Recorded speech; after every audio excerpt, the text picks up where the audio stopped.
Hey everyone, welcome to the Tech Seeking Human podcast. And this time, from too often, I've been stuck at home on my own doing the podcast. I brought a very good friend of mine, Joshua Sims, into the studio with me for a bit of fun. Dissect what's going on in the latest in AI. Should be cool. Actually demo hands-on. We're going to play with ChatGPT, Gemini. Yep. What else are we playing with? Suno and VO3, video editing. Can't wait. This is going to be good. Josh, why don't you give a quick brief intro to who you are, because it's the first time you've been on the podcast. Yeah, so I'm Joshua Sims. Dave used to actually be my boss a while ago, believe it or not. And we're still friends. We're still friends, surprisingly. So my background is mostly in like design and creative. I raised up to start running brand teams in tech. And then also on the other side, I run a nonprofit that actually takes people over to Uganda. So one side of the world here, very focused in technology, very focused in creative. The other side, very focused in humans. Yeah, fantastic. You're a great person to work with. Creative industries definitely getting disrupted. What I wanted to do with some of these episodes is really dive into the tools that are really blowing our world at the moment, actually showcase how they work as quickly as possible. Yep, of course. Which is difficult for us. And then we've got some human statistics to share as well. And also, as we go into the demo side of what we're about to do, Josh, you inspired me. And I created my own version of using VO3 you did. and music. And I brought it together in the same inspiration that you're about to share with everyone else. Are you ready to see this? Yeah, I am, please. I've got my daughter also on the editing desk. So she's going to switch to camera 8 for me, and we're going to, fingers crossed, hope this works. Are you ready for demo time? Let's see it. What time is it demo time? Feel the rhythm, feel the climb. What time is it demo time? Only reason, only rhyme. I love it. There you go. That's my intro into demo time. I hope you like that little segue. It's a whole new world, baby. It was pretty cool. I made that on the couch yesterday afternoon. That's cool. Inspired by you, and just obviously prompted with ChatGPT. Yeah. And that was VO3. That was VO3. Yeah, I was using VO3. Okay. And literally just. I want a robot, and I just said spin its head like a basketball. Is that like John Cena's face? Who is that? I don't know who it is. Okay. It made it up. It looked like John Cena to me. Yeah, I think so. Okay. All right, let's go into the things that are blowing our world. We're going to go straight into some demo flows. So, Charlie, if you want to pull up the laptop of me, that would be awesome. Okay, Charlie, if you want to pull up my demo screen, which you've done now, let's go through some of the favorite tools that we've been using right now. What's getting us excited? Yeah. As of today, because we know by tomorrow, it's the whole be world changed. I know, it's crazy. So I'm going to go through a couple of step-by-steps, and then we're going to deep dive into your session. So firstly, I'm using ChatGPT for everything. Yeah, me too. So me too. Nearly maybe 15 to 20 queries a day. Yeah, that's a lot. Okay. Yeah? Yeah, I would say so. Is that borderline obsessive now? I don't know if it's obsessive. I'm probably at about 10. Okay. I bet I'm 10. Yeah. So I'm using it for everything related to like work-related product positioning and these sort of things, through to like copywriting, through to just generic things like even how do I prepare for a podcast, how do I interview people, doing deep research. Just found the stats for this on it. For this podcast. For this. We were talking before about creating stats previously. It used to be a case of like reading reports and gathering your favorite and saving it in a Google Doc over 6 months. Now you just Google and it immediately comes up with your answer. Your Gemini search or ChatGPT search. Yeah, no, it's pretty amazing. I think for me, like I use it, of course, for work and everything as well, but it's also just random things will pop into my head, random questions where I would never be able to find the answer to something, some random statistic that I want, and in a second, you just have it. Yeah, I even did where we're in the process of building a house, so interior design. Yeah. I did some visual mock-ups of what it would look like and just said, change this room, add this, change this, do this with ChatGPT, and it created the image. It's amazing. And my wife is not super visual, was able to see it. What I did do that's kind of interesting is I bought a Bronco with ChatGPT. Oh, yeah. A lot of people were saying, oh, no one will buy anything of a big item. And I didn't do the final purchase with it, but I got ChatGPT to do all the research. Yep. I knew exactly what year I wanted. I even got it to do depreciation models. It did the negotiation with the sales rep to the point where it wrote what I should say. Wow. Yeah. It researched all the other cars that were available. So I had a negotiation point. Yep. where that car was available. Yep. And I was able to then just basically go email back and forth, back and forth, back and forth, And even so text message. And so you're copying and pasting what ChatGPT is saying. Yeah. And just so the question then is, when do you get removed from this process and it's just an agent that is can you get- communicating directly without you even just saying, hey, go purchase this car, get the best deal? Exactly. And it could have. And I think Ford could do that too. Like Yeah.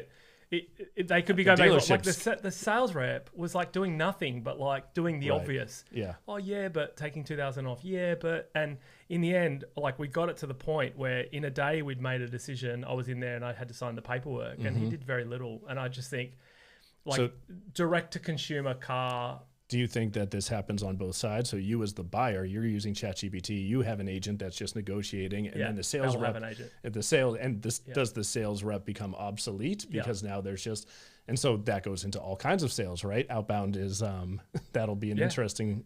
Everything situation. is about to change. Yeah, If you can I buy agree. something like a car that way, and like obviously there are car brands that are direct to consumer, like a Tesla, that don't negotiate on price. But this I purchased used 2-3 years in, and just got it to do all negotiations. And I think they got me to do it over text message because they thought I wouldn't be able to use AI as easily. But wrong person. They're talking to the wrong person for that game.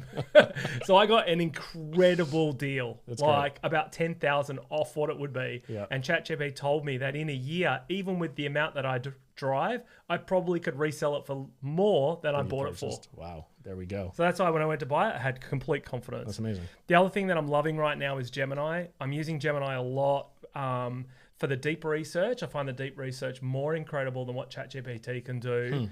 I do it across like competitors and things like that. But the other thing that's really interesting is Gemini. The thing that frustrates me about ChatGPT is if I'm working on something, I want to visualize it. You're a visual person. Yes, I am. Do you have this issue?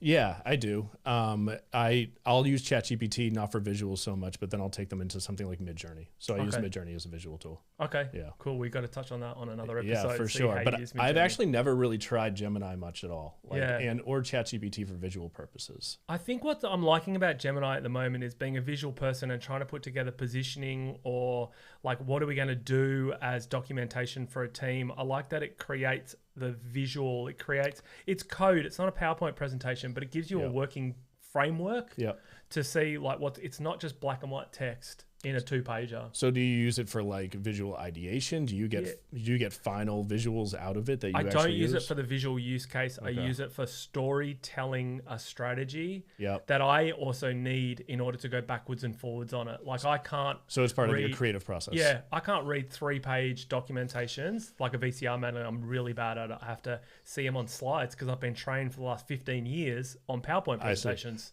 I see. So you're taking in a lot of data, you're putting it into Gemini, and you're saying, hey, can you visualize this for me so that I can understand Put it better? these into slides that I would normally use when I work so I understand it and I get my thought process around it. So and it's I go, becoming a okay. visual translation tool for you. Yeah. It's a translator. Yeah, it's interesting amazing. what will happen in the future of enterprise companies where a lot of the times in my work at the moment, we'll do pre-reading and people will do the pre-reading via Gemini and ChatGPT, and it's these 5-page long text documents that I literally have to print off, get a highlighter like a child and color in so that I'm paying attention. Otherwise, it's just too much information. Or now what I do is create them into visual slide decks so that I can go, okay, that makes sense. That's wild. Yeah, I'm that's like cool. It's chunking information. Right.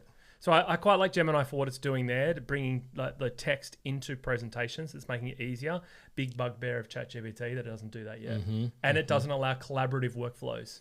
So if you and I want to work together with ChatGPT, yeah, it's not going to do happening. it. Yeah, at least for the moment. yeah, For this the is moment. next. Yeah, there's a lot of stuff that's next, but that I'm sure that's one of them.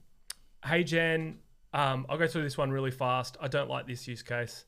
HeyGen is what I used when I was doing this a year ago, and I wanted to showcase how powerful this new AI technology is. You okay? And what I did was shared me as an avatar and got it to train itself on me for 50 seconds of video. And so that training, well, This let's is watch it. Yeah, let's watch it first.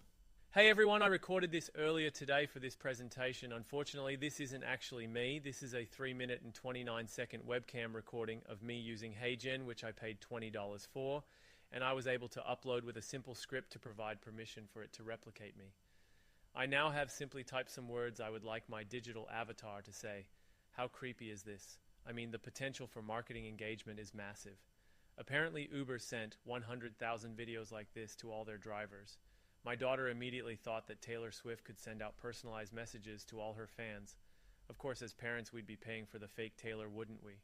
I have an issue with it, though. I really don't think technology that replicates people and can be so easily scripted and faked will work out well for a species that tends to do some pretty evil and stupid things. Think political gain, think fraud, think impersonations. So my daughter didn't know that was me, not me. Not you. No, Okay. she's doing the editing right now. True, right? Are you nodding? Yeah, originally, yeah, she nods her head. She thought that was actually me. Yeah, I mean, it's pretty good. So, the training. Yeah. You did 30 seconds, you said, of training? It was about a minute's worth Okay. of footage, and they give you specific instructions online. Got it. So you're like turning your head. Turn you're doing a little bit, but don't do too many big hand signals. Yep. Don't do anything crazy. So I did do another version where I started doing that. Yeah. And this, and See what the kind of output mutant of you that come out was of? actually kind of even funnier. Really? And actually a little more real. Like people actually thought it was more me because I'm Interesting. like talking like this and it was Yeah, really yeah. cool. But then it would do this when I shouldn't be doing that. Got like, it. Okay. And that's voice too. It The recorded voice has your- got better. Yeah. For that one, so I didn't hear it just then, but I've heard it before. Was Yeah. that with your accent or was Yeah. that without your accent? So that's the one where it did drop into like a US accent. It does, okay. Every now and then. Interesting. But the latest one, when I went back to redo it, Yeah. is like very Australian. difficult to hear the difference. That's cool. And I've heard that when we've done this at work, I was like, we could scale this for all of the demos we do across a B2B website. Yeah. Like, I could be everywhere. So this relates actually to a story that I saw yesterday. So this is a phishing scam that happened, and what happened here was a person sent just some poor victim, some older man who was like on welfare, Yep. a video of Jelly Roll, and what Jelly Roll, the musician, was saying was, "Hey, congratulations, you just won this car and all I need right now is the money, like $70 for shipping." And the person at first didn't believe it and just kind of moved on. But then he sent another video where he actually said the person's name. Jelly Roll was saying the person's name who was receiving the video. And then of course he believed it because Jelly Roll just said his name and all his details. And so he sent the money. Didn't have much money, sent like $70, and apparently that was like all he had right then. And never got that money back. So when you talk about deep fakes, and you talk about where this can go from like a security perspective, really interesting. Yeah. And that's exactly sort of what I was sharing is like, there's no ethics around this. There's no, like, all you do when you do the video is basically tick a box to say, yes, this is me. Oh, yeah. And I am who I say I am. But you could get an AI to clone that voice saying, yes, I'm Jelly Roll. Of course. I'm Taylor Swift. Yes, this is me talking like Taylor Swift. Yeah. So it's so easy to work around, and they should have. And I wonder, even not to show everyone how to hack this system here, but I'm wondering if it's as simple as like you put that camera on to record yourself and you hold up an iPad or something of Jelly Roll, and it's taking that video, and now they have a deep fake of some celebrity. The fact that this technology exists means, and as I was saying in that video, it means it will be manipulated. Yeah, for sure. And people with like the ability to scam will bad scam. intentions and political ideas and all kinds of things can happen. And the fact that we're creating all these videos like this, like the the bear jumping on the trampoline. Yeah, my wife thought that was real. Yeah, I've seen that one. And I was like, look, I can make exactly the same video, and I made it in like 3 seconds. Yeah. Like, don't believe what you see on the internet anymore. This is a different world. It really is. People, and I always look in the comments if I see something that is obviously AI, and I mean probably at this point you're learning that through the comments. That's wrong. No, I want to know how many people think it's AI versus not in the comments, because that always is the debate. And like the first comment is always like AI question mark. Yeah. And then it's you go into that one to see who's saying yes it is, no it's not. And usually a lot of times people have had to look it up in Google to see if whatever's being shown was real or not. Yeah. Which means now like all of these tools, these AI tools are supposed to help us with our research and replace the need to research. But now at the same time, they're actually giving us the need to research because we need to know what's real or not. Yeah, that's such a good point. It's going to be a fine line. It's going to be really hard. And like one of the use cases I had for this that I was thinking through was like, we're going to do a lot of talking head videos in product marketing. Yeah. And I was like, we could scale this. We could. I know. In my last company, But that's actually should something you? that I was looking at too. At that point, that technology had come out, and I was like, hey, like we could just get one good sales rep and we could just kind of, and for my nonprofit, I mean, my nonprofit is based in humans. It's authentically human. Yeah. And so being a tech guy, But also having, I struggle. I understand. I get tempted. I get tempted because I can see what I can do. Yeah. I could do that deepfake for myself. Yeah. And then I could automate a system Yeah. where I'm scaling out myself, talking to participants who are interviewing to go to our trips. And then I wouldn't actually have to do as much of the work because I could create some deepfake that is going to talk to them for me. This is a super interesting topic. If you're listening to us now or you're on the YouTube video channel, I sound like an old man, leave some comments as to whether you think it's the right thing. Often when I present, I share OneMind, which is an example of an inside sales company that basically is an agent replicated as a person. Yeah. They can get on sales calls, that can answer any question better than a human, but it's not human. So let me... Is it good or not? Should we be doing this or not? So for that, I think it's okay, frankly. For tech companies, for-profit tech companies, I don't have any moral dilemma with it. Because the purpose there is to honestly, a company... Just get an answer. And it's an ROI. Like your goal as a company. That's the purpose of a company, is to get an ROI. Like a government is supposed to regulate what a company does and what is bad and good, but a company is designed for it to get an ROI. Yeah. For my company, it's not. I have a nonprofit. I don't measure my success by how much money we bring in. Yeah. I measure my success by how much value we produce. Yeah.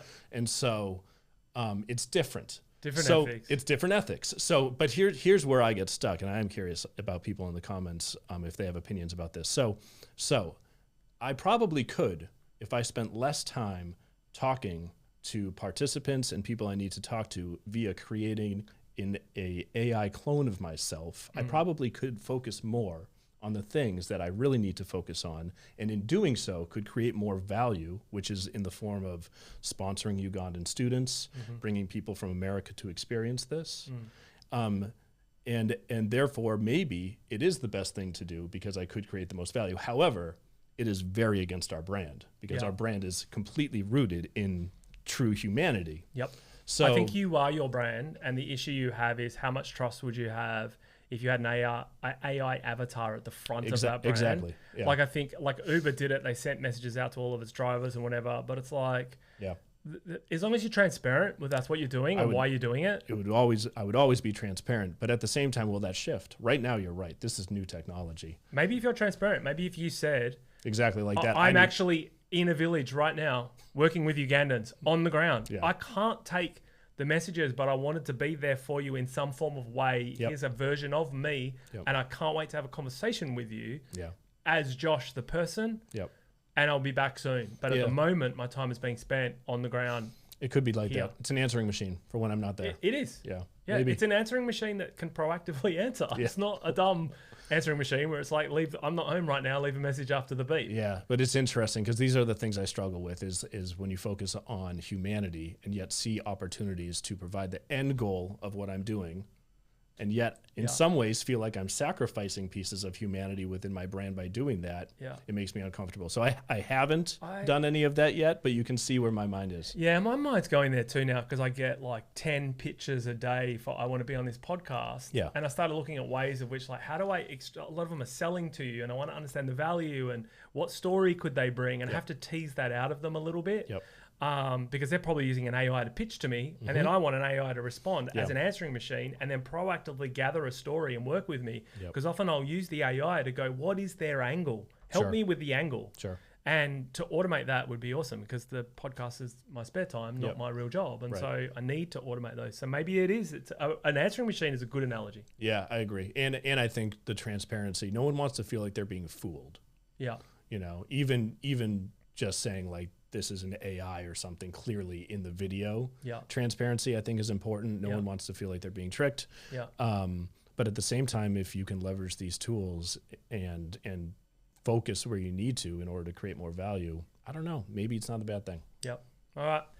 Okay, let's move on. That was longer than we thought, but that was an interesting topic nonetheless. Now we're getting into some deep VO3 Suno action. So I think, Josh, you're taking over the screen now and are going to share with us how you built some of the most incredible video that I've seen. Yeah, well, thank you. So this was exciting for me. So for people who don't know, VO3 is an AI video generative app. So it is text to video. And the thing that was special about VO3, it came out about 2 months ago, is that not only does it create video, but it creates the audio to go with it. So previously, you could create video and it was these little clips, but you wouldn't get any narration with it. You couldn't get people to talk.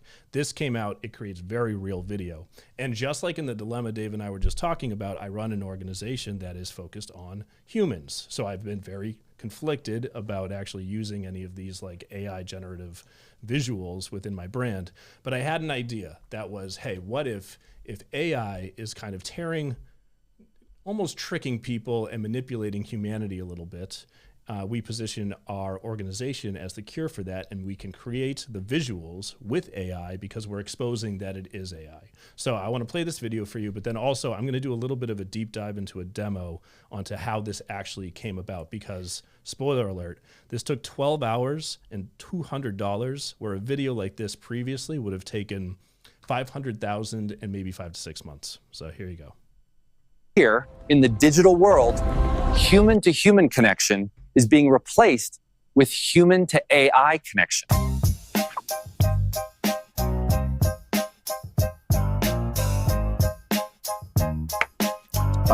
You know, we're definitely in your comments. You don't know anything. I hate you. We really love your content. We're influencing your life. We're all over your newsfeed. We're defining your culture trends. We're showing you exactly what you want to see. We're curating your identity. We're making your music. Yeah, I'm not real. None of this is real.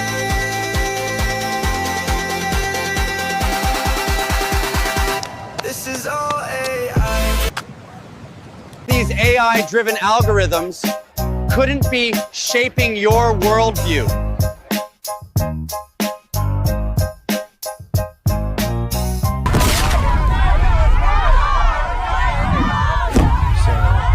Incredible, by the way. Super fun to make. So as soon as I had this idea, like I was very excited. And what I did was I went right over to this platform, VO3, which is by Google. And I wanted to break a couple pieces of this down in terms of how you actually create this content. Yeah, because you shared this with me and I went, incredible. And then I went to Google VO3, spent like all of 5 minutes and went, yeah, I don't know how to do this. Yeah. So I really want to have you break down, firstly, what plan are you on that enables you to spend 12 hours working in the video? I'm on the $200 a month right now. So I'm on the actual the higher level plan. So you're able to actually get, a good amount of content done with that. You can create, I did run out of credits, but the way it works is you get credits for $200, and so you can kind of create video after video. How long did it take until you ran out of those credits? Because I'm on like $37.50 a month and I get 3 videos. So to create that video, I did run out of the credits at the very end. Like I maybe bought a couple more just to kind of wrap it up. But I would say, I mean, if you look through my library, it's a lot. I was going 12 hours of pretty much like I slept for maybe 4 or 5 of those hours, but then I got back up because I was so excited. Yeah. So if you want to do video production like this, you need to be on a plan that's $200 a month, basically. You do. And just to show this really quickly, like, we'll come back to this.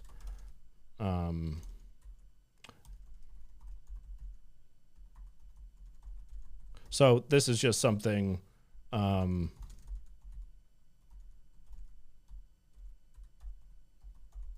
so we're just going to put this one in here right now, and we're just going to do that, and it's going to start creating something. But I'm going to go back for a second. So you can see how I started to create these clips, which is exactly what you just saw. You just type in a prompt here, and look at that. We're already at 11% on 2 different clips. So for all of the clips that you saw in this, these are all individual created, AI created content. And so just to zero in on one piece of this, which was my favorite piece of creating this video, this was the running scene.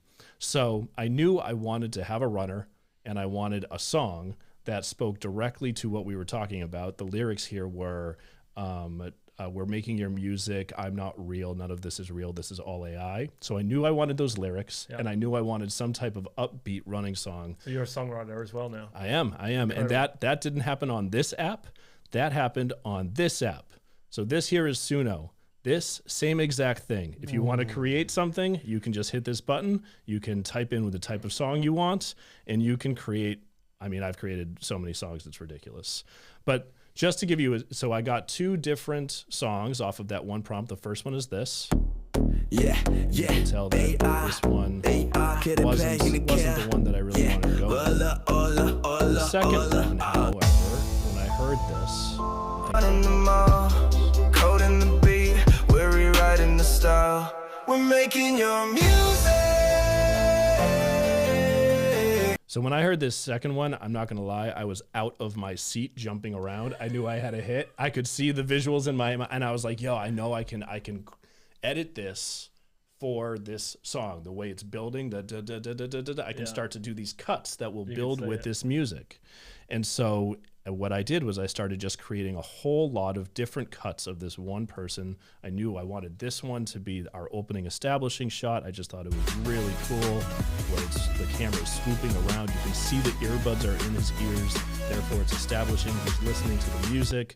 And then you start to just cut quickly between all of these. And with that question for you, when you're prompting, how do you keep the same character so without it creating someone new? I had to create someone relatively generic here. So that was part of it. Like I said, young black man, short hair, blue shirt, I'm not real on t-shirt. You can see that it messed up a couple times here too. Like this is, I started to get longer hair up here at one point, and so I started to prompt for the hair to be shorter. The shirt color obviously went off a little bit, and they're not actually the same character. If you look closely, you can tell that it's not. But because of the style of the cuts, he's so far away that you're not going to really notice. It's generic enough. So if you look at how this all comes together in Premiere, so this is an editing tool by Adobe. It's one that Before you do that, I want to finish on that point. Yeah. So if you're a musician and you're trying to make a film clip, let's just say you're a singer-songwriter, you got a couple of albums on Spotify, asking for a friend, and there's the lead singer, and you know happen to be doing a podcast with that person, and asking for the friend again. If they were to try and do a podcast with their image, would it keep consistent for 3 minutes 40 using Google VO3 so that it was you, as in me, if I was the singer of this amazing band that has 2 albums on Spotify, would you be able to create a film clip with me as the person, or would it keep switching from me? So it's getting better at staying consistent. When I created this video, you couldn't actually upload photos into VO3. However, now you can, and it's funny you say that, Dave, because if you actually look at some of the things that I've done recently, when Dave was setting up the podcast yesterday. Of course. Right. Yeah, he kept consistent. Right. And so when Dave was setting up the podcast yesterday, I started dancing with cameras. Yeah, and I took a picture of him and started to just do all kinds of weird things. That you can see that this isn't the best clip. The way it cuts out is weird, and you can see that some things are very strange here. So if you're listening, it's like a pterodactyl has picked me up off a chair taken me off a mountain. Yeah. Or I'm dancing with the cats. Cameras, or I'm dancing with cats, and I have. So that's a good example of actually. Some of them were better than others, and you can tell. Oh, and look at this. We just had that prompt that we put in a second ago, the person climbing the mountain and the waterfall washes them away. So let's take a look at what we got here. I said very cinematic. This is looking pretty cinematic. Ooh, and there's the waterfall washing this person away. Just flying into the background. Flying up. That's Yosemite, that waterfall. Is it? Yeah, we went there, right, Charlie? That looks identical to a photo I took at Yosemite. That's crazy. So it's obviously learned. It could be. It's a real place. Yeah, it could be pulling it in. So you get 2 clips every time. Here's the second one that it's going to give me. And you can see, like, obviously, if you wanted this to be realistic, you're going to need to reprompt. You're going to need to say, I need the waterfall to come from above, or I want him to fall downwards instead of flying backwards.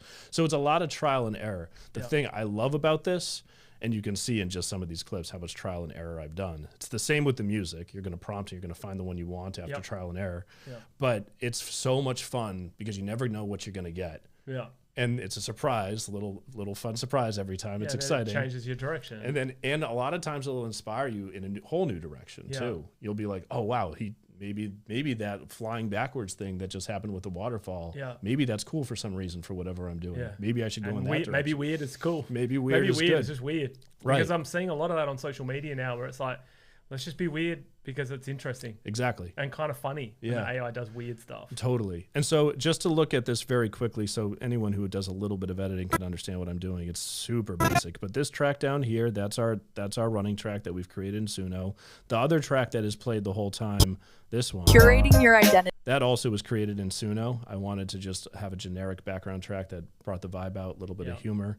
But you can see the switch making right your here. And then you can see as these clips start to cut, the cuts right there, and then the cuts get quicker. The music builds, and then that track ends as soon as he takes his So his you're headphones using out. the music as your baseline, and then Yep. you're just overlaying the video, which is the opposite of how you used to work. You know, often would start with the A-roll. Yeah, no, and put B-roll. I love to work from music. I always have. That's why I like for conference opening videos. Oh yeah, Yeah, and for my nonprofit, I'll always do a music recap of every trip we do. Yeah. Because working around the sound is just so much fun. Yeah. So this was Yeah, right in my wheelhouse. Yeah, that's awesome. And I think it's gonna Suno love hate. Like you sent me a text message about Suno and said you have to see this. And as a musician, part-time musician, I very part-time musician. I was like, don't touch music. I really don't want. And just gonna knock. There's nothing it's not gonna touch. I know, and so now it's like a poison chalice. Like I'm using it a lot. Yeah. I like it. Yeah. I've tried writing lyrics with it, but it's really cheesy, and I don't like it at all, which is good. For now. For now, which it'll do a lot better, and it's doing studio. Maybe we'll do a different episode where we'll go into actually how you produce a song. I tried to outshoot in a previous video. I can link to that. Yeah. I did my song versus the AI version of the song, and everyone said mine was better, but I think they were just being nice. The thing that's super interesting, and I'm using it a lot, is just like royalty free, jazzy background. Give me a beat, give me something that I used to have to pay $100 a month, $200 a month for. Totally. Now it's or even if you're looking at what I just did in this video, there's lyrics crafted into this. Yeah. And so like this is a song. Like and I didn't play the whole song, but it's not the worst song. Like it's pretty good. Yeah. And so royalty free. For Suno, you can use it for free. You don't even need a subscription in order to get like a couple songs a day. And so before, again, to create a video like this where you need custom lyrics for the concept that you're developing, you have to hire a music creator. You have to they're going to pitch you a bunch of tracks. This is going to be weeks and weeks of a process, months of a process probably, and you don't really know what you're going to get, and you spend a lot of money. Now you just click a button until you find something that you like, and you go with it. Yeah. On the AI, just to touch on this, I know we could probably go forever on this one, but on Suno and music, when it comes to AI, two things are interesting here. One, Spotify is now starting to create bands, it sounds like, which is interesting because they're a music platform and they go directly to consumers. So there's a little bit of a fear that they might actually cut out artists and start to use the algorithms because it's free music for them. They don't have to pay anybody. Number two, you have artists like Timbaland, for instance, who just signed an AI artist, Tata. This is a fully AI artist, AI visuals, AI music, and is signed to one of the biggest producers to ever live, Timbaland. And so they are starting to actually create music that will be mainstream. I've had a prediction for a while now. We will have a #1 Billboard hit, completely AI generated in the next 2 years. Well, I don't see why not. Because like when I was making it, as a musician, I'm making the music and it's like, it's good. And if you like it and you like the music, however it gets produced, like if you like a TV show, who cares whether it was filmed on like a cinema camera or an iPhone or AI did it? If it's entertainment and you like it, great. Now, I don't want to go to a concert and watch AI advertise performing. EDM music, maybe, if you're just there to dance. Sure. But if in my genre of like, I want to go see Pearl Jam, I want to see Pearl Jam. I want to see the Rockers and I want to see them good, bad and ugly and mistakes. Do you remember the Gorillaz? Yeah. So that was a kind of a fake band. That was awesome. Yeah. And I loved Gorillaz. But let's take this. I mean, that's is that the dun, dun, dun, yeah. I'm happy. I'm feeling. feeling Do you know how he got that sunshine. riff? It's a Japanese piano. Oh, really? He had a Japanese piano and he just pushed one button and it went. Dun, dun, dun, dun, dun, dun, dun, dun. Great song. And there's that, and then it's like also, what's the artist you like? Is it Billie Eilish that did the? No, it's the Australian girl that did the sound of a. We have a very unique crossing. Like you have walk, walk Yeah. here when you're doing it. Yeah. Ours is like a. I've heard that. They have that in other sampled countries, it too. and turned Yeah. it into an incredible song. That's I think it was funny. Billie Eilish. But I mean, like, okay, so Billie Eilish is what I call her, not Billie Eilish. Billie Eilish. Billie Eilish. But take people's willingness to accept Gorillaz as a band, go to concerts. They have like avatars on stage and everything, and then also look at like if you're gonna bring this into human connection, Toy Story. Like, I mean, you know, like we have human connections. People cry at animated movies. I do. Yeah, and so I cried at like Tinkerbell and the Never Beast. The Never Beast had to go down and die forever. It was really, really sad. I was sitting there bawling my eyes out. I go, "What's wrong with me? This is an animation." So how far away from this actually are we when we think about it? Like, you know, emotional connection to technology is not something that's brand new. It's just this new like intelligence that's behind it is new, but I don't know if it really shows up that much on the surface for people. Yeah, entertainment's entertainment. The world's going to change. You might as well just get on with it. I think that's the key point that we're making. All right, Josh, that's pretty good. I like it. Let's have a look. Don't worry about my in-between Suno transitions that I built inspired by you. I think I already showed it, didn't I? Yeah. I don't even remember. Yeah, you saw it earlier when we did the transition. Charlie, I'm going to quickly show a example of how developers are now going to lose their jobs. That's fun. So I had spent 6 months building an app, which is like a sports tipping app. It is a sports tipping app. It's not like that. For Australians, they know what sports tipping is. For the US, tipping is whatever. But this is basically, the game is you pick a Friday night game or a Saturday game. You try and guess the team's score. How close are they going to get to the margin? If you get within 6 points, you get a bonus. It's betting. 6 points. Is it betting? Why There's is no it not money betting? involved. It's like gamesmanship. You can still bet without money. But the vision for it is... That's gambling. The vision is like, it's not gambling, but the vision is if you get close enough, you get bonus points, it creates a ladder. I'll show you how it works, but it could be like really great for brand activation. So like New Balance could go like, if you get bet yeah, I got you. straight on the margin, Yep. you're going to get a voucher for a pair of shoes. You're using the gamification to create brand Yeah, moments. McDonald's might give away hamburgers Yep. associated with getting bang on the margin. And of course, gamblers could use it, but it's not. We're trying not to do gambling. Apparently, in Australia, we have more gambling per head capita than anywhere in the world. Yeah, that makes That's sense. because we've had sports betting forever. You guys have just got it. Every ad that I see now is sports bet here. Yeah, well, it's also because you're a bunch of maniacs. But That could be partly true. So I'd spent $60,000 with some friends and 6 months. Developer was incredible. Don't get me wrong. Technology just didn't exist for what we wanted. It took us 6 months. I tried Claude. I tried Bolt. I tried ChatGPT. I tried everything. Then I tried Loveable, and I just could not believe it. In 6 hours, $200, I have built this app. I'll show you like kind of, I'm in the actual interface now. So like what I'm doing right now in querying with it, I'll show you the app interface first, and then I'll come back to what I'm doing. So it has full login capabilities. So for those that are listening, I am logging into my app right now, and then I'm going to show you the fact that it has logic built into it. So the logic is there was a game on the weekend, and it automatically connected to a free API to pull the games in. Another incredible thing, which previously cost us like $5,000 with a data aggregator who has the data, and we have to subscribe to it just to get the scores, which you could just get a human to type it in, but we also could have an AI do it.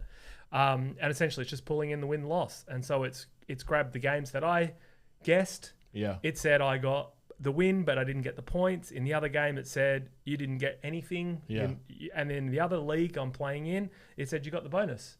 So it has the logic for like, okay, I understand what the score is. I understand what you guessed, and I understand that you should get bonus points for that. So that's amazing. So how long did you say this? Did you say 12 hours, 6 hours? It's taken 6 hours. 6 hours. And all I'm doing now is mucking around with like the UX of it. So it automatically pulls the games in.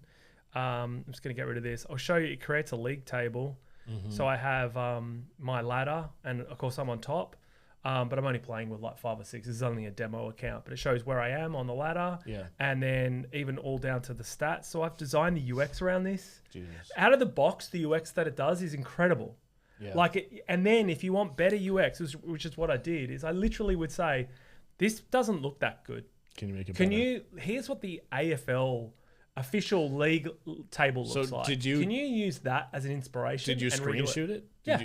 So then this gets back to like how I create images on Midjourney, because one of the things Midjourney is amazing at is creating inspiration for like front end product or marketing sites or whatever. Like it's just this beautiful stuff. So you could be like, hey, look, I like I like the layout of this. However, I want the branding to change. Could you take the inspiration from this Midjourney image that I've created and update accordingly? And have you seen also that Google's just come out with Stitch, which is literally a front-end UX design tool? It was like an inspiration that they have, and they've actually built it. So you said $200, about 6 hours here, and before you had been working on this with a developer and a team for 6 months. 6 months, And we wanted to go to like sponsors and help get funding so that we could make it a reality and actually build it into a really fun game. Yeah.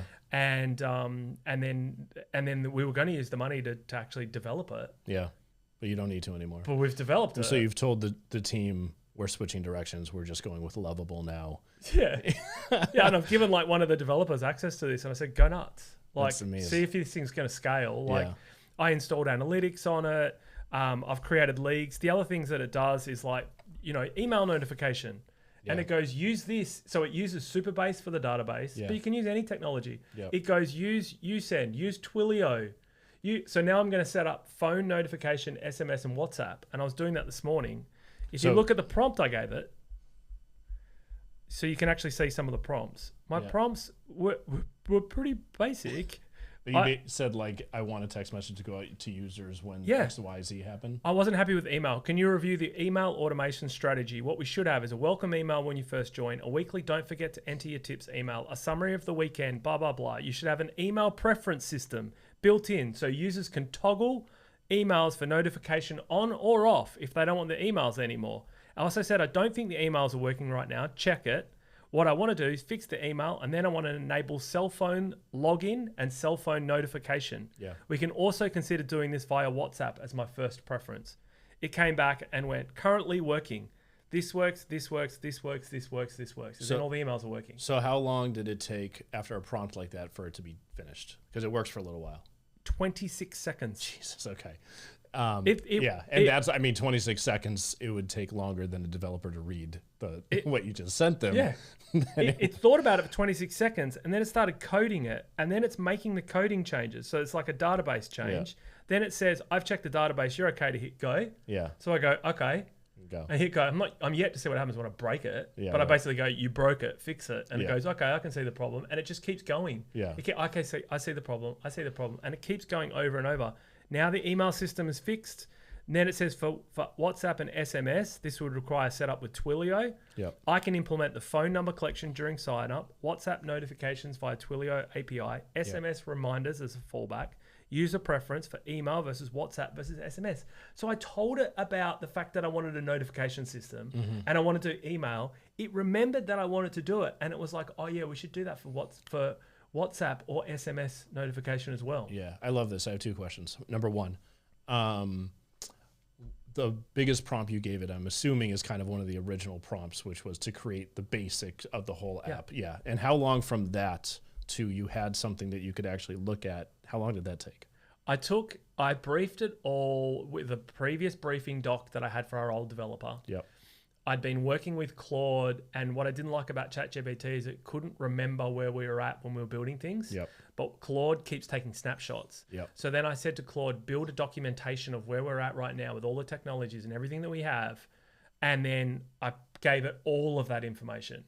And so Loveable spent probably a minute going through all of the requirements, going, I like the database suggestions. Yep. I like this for the front end. I understand the competition logic. Did it give you any feedback? Did it say like maybe you should do this instead? Didn't. No, okay. But it said it liked it, and I'd kind of developed it over a long period of time, and I'd thought about database structures, competition structures, but I would do things like you can use it as a sparring partner. Yeah. So you can go like, I'm thinking about adding a club-based competition now, not just a Friday night. Yep. I'm thinking about adding a different style of competition, and also in the future, I might want to add other sports. Which sports do you think would be great? Yeah, sure. So and it would go, Baseball, okay. Basketball would be pretty good. Yeah. NFL football, spot on. Round ball, easy. And you can scores go, are varied. You can go ChatGPT for strategy, and it'll come up with a million things in terms of like, well, your user base. There's a crossover between people who like this football sport and this one at 45%, and so therefore that's a natural migration for the users you already have. And there's always all kinds of ways you could get that. But how to implement it, and then the UX,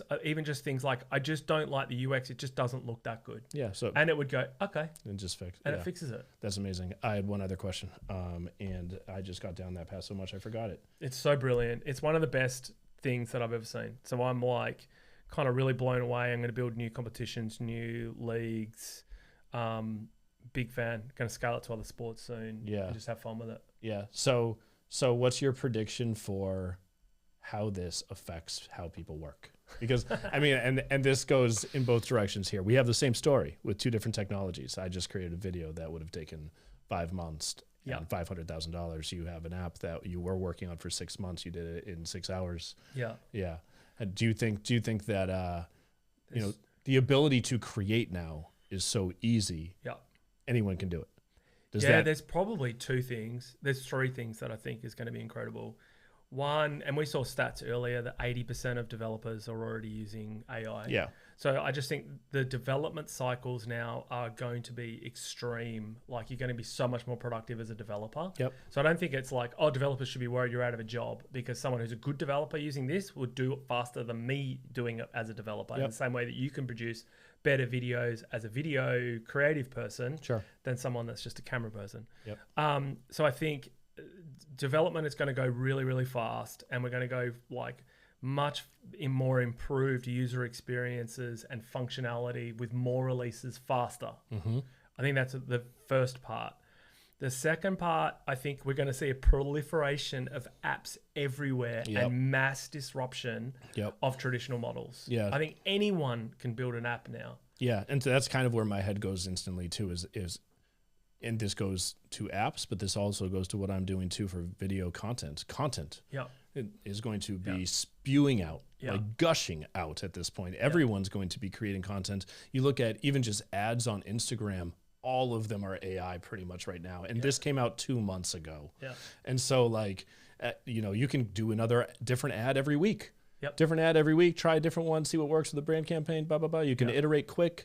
But then also every single kid in high school can become a content creator and be just doing viral little videos with new tools. And as this thing progresses, so like, you know, we're already overwhelmed with content. Yeah, it's going to get so much worse. And so, right. And it's, I mean, we just looked at a stat. We just looked at a stat actually earlier today. We were just setting up, and that short form content is 5 times more damaging than alcohol. It's a weird stat, but like, nevertheless, we're about to get a lot of short form content. Which means my kids are drunk. My worst are drunk. And then, for apps, I mean, like, people are going to just what does like, you know, the App Store look like when it is I was going there. Options. How is Apple going to scale all of these apps that are about to hit the App Store? And there's also like, you know, you can be paralyzed by choice. Yeah. And if there's, you know, there's only so many ideas in the world. We don't need every little. And so then you have this idea for an app, and then you have 1,000 iterations on that idea. And it's kind of like, well, this one does something a little different than this one. And it just feels like you're slicing things really thin if you start to just kind of pump all of this stuff out there. I just think, like, I was giving an example to you earlier. So I wear a Whoop band, but I also have an Apple Watch, and the new Whoop band sensor is not technologically better, that much better than what they had. And the Apple Watch has better sensors. At what point does Apple just turn the data on to make the access better? And what I love about Whoop is it does like 2 stats really, really good. But I have now found another app that can emulate the data from Whoop via the Apple Watch. Right, and it just changes the configuration to give it the same thing that I had with Whoop. It's like killing another business that was built specifically with hardware and software integrated. So it's like, now these companies, if they're not implementing these technologies and accelerating, they're going to fall behind. And I think another great example of a company that was one of my favorite companies, Peloton. Not embraced. Not anymore. Still is one of my favorite companies. Have it because I love the fitness and I love the content. Right. And I love the output of what they do. But I have been hard on them for not being aggressive on AI and personalization. So I've been using ChatGPT to build programs for me Yeah. for my selection of what Peloton classes to do, Yep. as opposed to just Peloton do it for me Yeah. or exporting And my it should data be- to Strava. It should just be integrated right into Peloton the just app. do it for me. Yeah. And they've got the data, they've got my access, Yep. so that they will, and it looks like they're doing that. That's great, but that's an example of a company that knows it needs to innovate with AI. Yeah. It knows it needs to personalize. I think every company now thinks this and knows this, that the threat is very real. We're all using these tools. Oh, for sure. If you don't, the next 18-year-old is going to take that data and build it themselves Yep. using prompts. Yep. Because And because they can build the barrier it to real entry quick is- now for $200 with Loveable or Codebase is there. It's so interesting too. Let's think about barrier of entry for a second, because we saw the barrier of entry to industries be disrupted recently with YouTube. Yep. Media just had music as well with SoundCloud. Yep. These barriers to entry used to be behind lock and key. To get on the media, to get your voice out there to millions of people, you had to be on television, Yep. or you had to be in movies by Hollywood. And then YouTube came out, and all of a sudden, all you need is a webcam or something, and you can build an audience. You need SoundCloud. There are so many musicians who came up without, no label anymore. Forget a label, forget a network, forget a production studio. All that stuff's gone. Are we seeing the same type of disruption now, but now within technology? Yeah. Because now you have 100%. access. Yeah. It's amazing. The technology to be able to build these things at the speed at which you can build now is ridiculous. Yeah. Like and let's not do this on this episode because it will go too long, but there's a whole, like, what's going to happen to all the people at work? Yeah. And what are they going to do? Yeah. Because there's a lot of workers that a lot of the jobs are going to be automated out. People are going to be highly, more productive. Yeah. There'll be better output if you just won't need so many people, but hopefully there'll be more apps and more opportunities outside of current companies. Yeah. We don't want to get into it, like you said, too deep, but I will give a cliffhanger here on some of my thinking very quickly to leave people open. I can't hold it. Well, I need to say one thing, which is I think it's going to be a great time to be entrepreneur and have ideas and build things. And what I would recommend is twofold. One, become a jack of all trades. Yep. Be someone who can be a full stack at whatever you're doing, from a business perspective all the way down to the creative. Try to do it all as much as you possibly can, and use AI. The second one, which is tied to the first, is use AI to build these things and do it across everything you're doing, because it's going to be a great time to be an entrepreneur, but it's also going to be a difficult time to work at a company. I would say that as well. This stuff is going to be disruptive, and it's going to affect jobs. It's going to be really disruptive. Okay, so let's finish off this podcast. I have some stats that counters what you said a little, or emits some fear to me about how people are going to be able to experiment. So I'm going to do my last little video here. So I'm going to give this a go. I'm going to hit play, and Charlie, you'll need to go to HDMI 8. Are you ready? Let's predict this mess. Is anyone's guess? The future's a riddle, we'll never confess. It'll be okay, or we'll all do they say. Who knows? Who knows? Who knows? Who knows? All right, Charlie. All right, so last little bit. Percentage of, we just did some really quick stats because we had a conversation on Friday night with a friend of mine, and there was one thing that came out that blew my mind. Are you putting your AI glasses on now? I'm going to record from here as well. So we have recording from a POV shot. Is that recording? Yeah. He's got his Ray-Ban glasses on for anyone who doesn't know. But why is the light not on? Oh, it's not yet. I think it's just powering up. Here we go. There we go. So that notifies that I'm being recorded right now. Yeah. That's the only thing that tells me that it's recording. Yeah, it's when the light pulses. Some battery at 92. That's good. Okay, there we go. Recording. Right. Your attention span is getting worse. It is. I'm sorry. You should always wear glasses. You'd be like This could be my new thing. The Casey Neistat. I feel like I'm in the Blues Brothers. It's cool. Yeah. Let's go. Well, I'm wearing a hat because my hair's bad. I don't want this to be a thing, and I apologize to all the Yankees fans for wearing a Red Sox hat. I know how offensive that is. Let's focus on tech workers, because the stats for the average workers is like only 16% of people are using AI, like a truck driver or whatever, right? So that's like null and void. But this sort of surprised me. We grabbed these stats just before we came on, literally. 84% of software developers in global IT roles are using AI. That came from Gallup.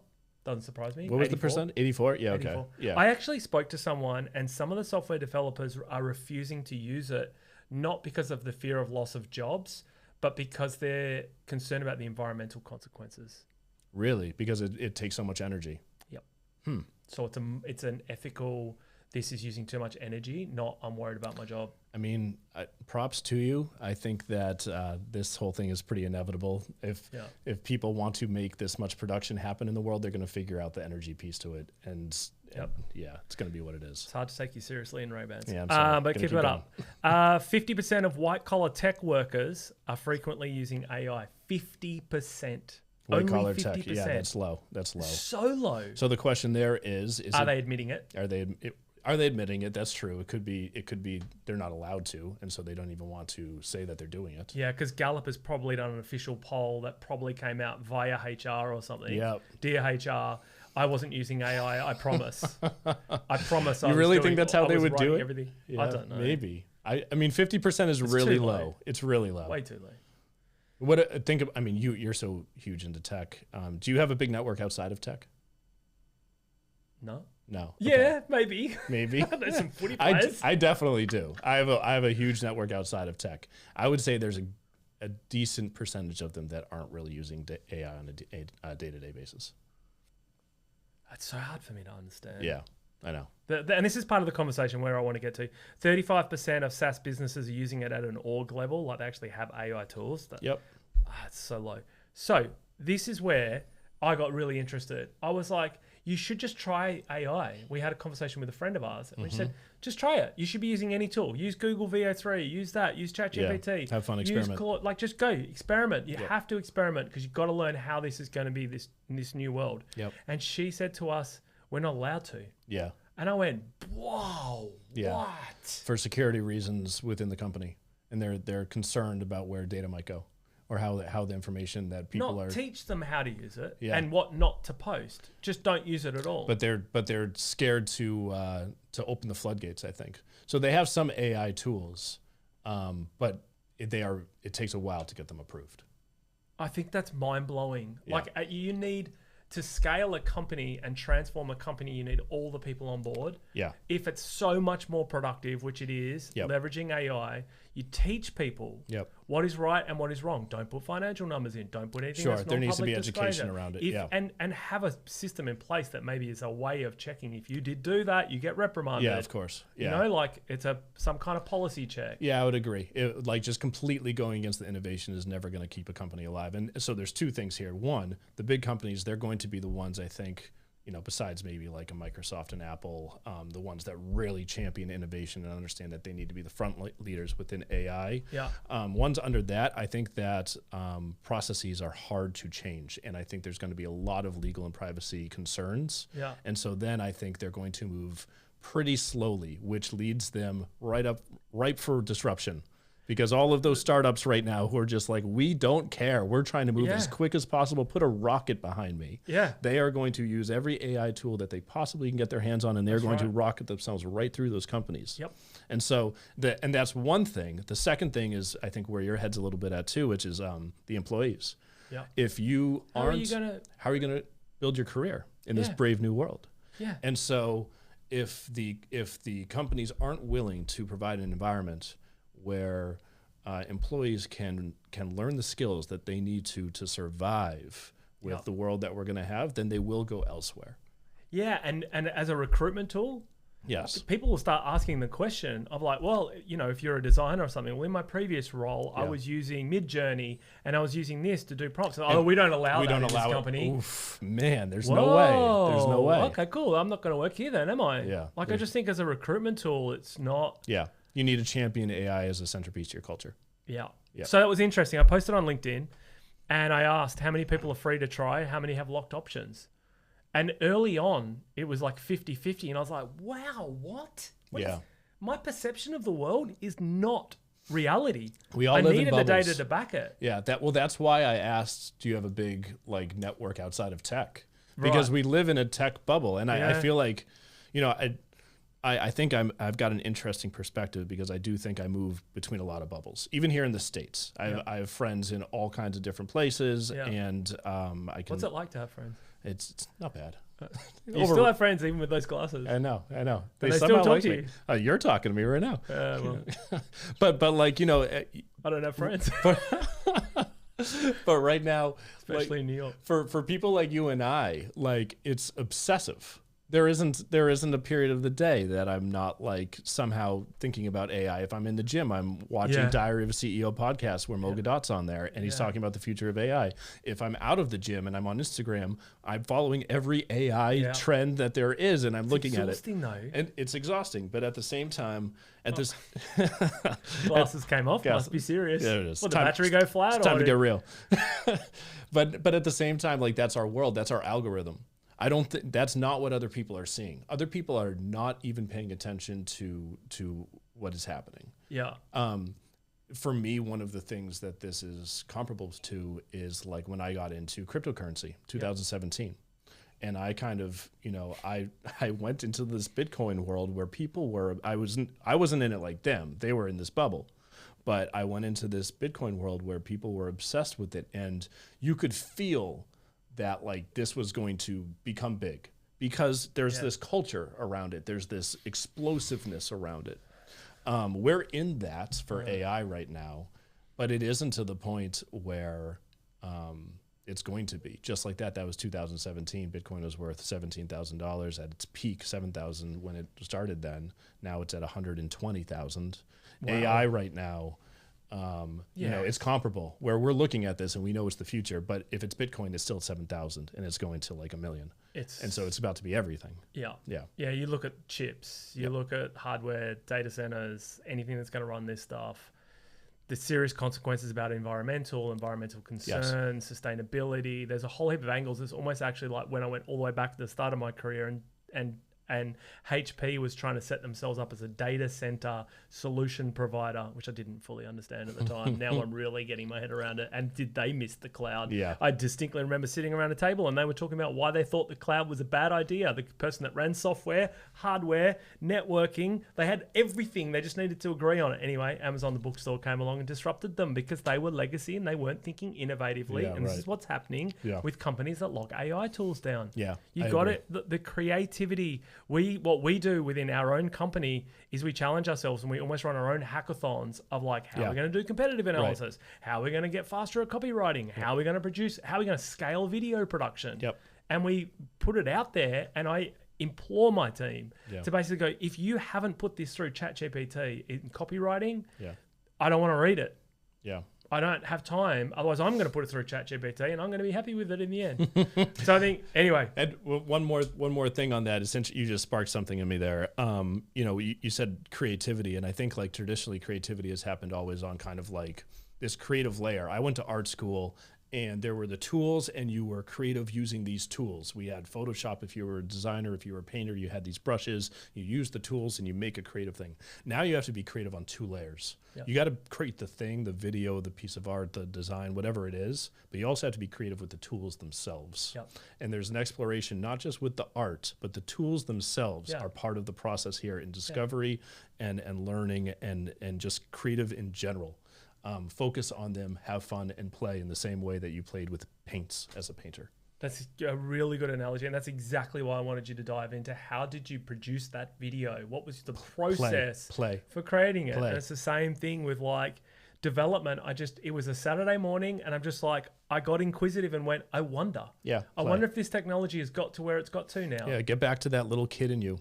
Who just wants to play and explore and make fun stuff. That's how you're going to learn this stuff. Oh, it's so much fun. It's exhausting. It's exciting. We spoke too long. The last thing I want to say is you do live in an AI bubble. You realize when you came here to my house where we have our studio and you looked at my glasses. I thought they were and you meta. thought because they got the 3 things on it. And I was like, is that a lens? You thought they were a lens. I thought it was a lens. But no, they're not. They're just glasses because I'm getting old and I need to be able to see. So maybe they'll augment my... Speaking of which, actually, with the technology, my mum had a complete retina replacement done. She went in 10 seconds, zap, came out and was like, I can see now. It's awesome. It's unbelievable. I mean, glasses industry about to be disrupted. Everything. Who needs them? They're like about to cure cancer. This whole world's cancer would be great if they could get on with curing something like that. Seems like they're getting closer and closer. VO3 videos. If Google DeepMind, I actually heard them talk about that. That Google was really pushing education and cancer treatment and medical, but like Dennis Abyss, who's the head of Google DeepMind, was like, because of the disruption of ChatGPT, they had to refocus their engineering away from the things that are super meaningful in the world to get back to producing stupid things like we're producing. I think all three. I think three industries. You have AI automation and like tech. You have energy, and you have medical. And those three are going to be the big three to watch. It's just going to explode in all directions. But and education, I think. How are you going to educate people? I mean, Google Classroom. How these kids are learning now. Like my daughter's 13. I agree. I mean, when I saw VR goggles come out, I was like, okay, well, classrooms are over.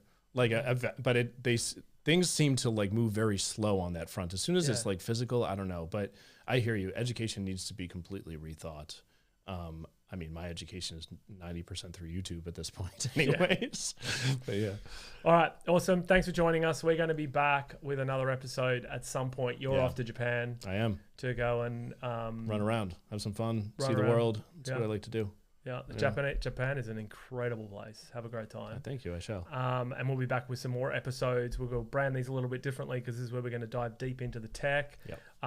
It's long because we can't help it. We get passionate about it. We can split it into two maybe, or you just watch the whole thing, whatever. It's fine. Diary CEO goes like 2.5 hours. We're fine. Yeah, he's really good though. He is good. Like us. That's fair. That's very fair. He gets very good guests. Yeah. We'd love your feedback. If there are tools that we should cover, we'll cover them. We got a whole host of tools that we've been using. And as we were talking, I was starting to think about a whole heap of others. Yeah. The operators that we've been using, or automation tools that we've been building out as well. So there's Mid-Journey, another example. So lots of tools, lots of things for us to cover. Thanks for listening. Like, subscribe, whatever. All that stuff. See ya. Appreciate it, guys. Thanks a lot.